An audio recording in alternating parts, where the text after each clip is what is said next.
হাদিসে নবীজি বলেন, কিয়ামতের পূর্বে এমন এক অবস্থা হবে, যে হত্যা করবে, খুন করবে, সেও জানবে না কোন কারণে খুন করেছে।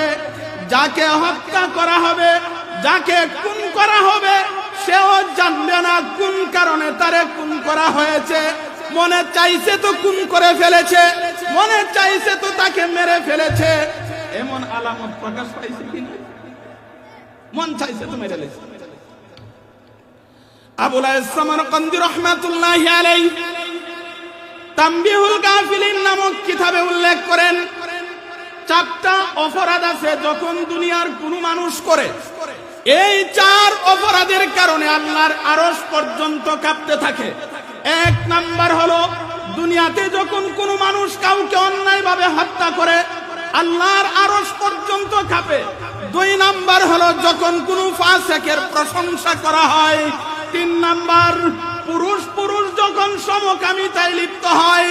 4 নাম্বার, নারী এবং নারী যখন সমকামিতায় লিপ্ত হয়।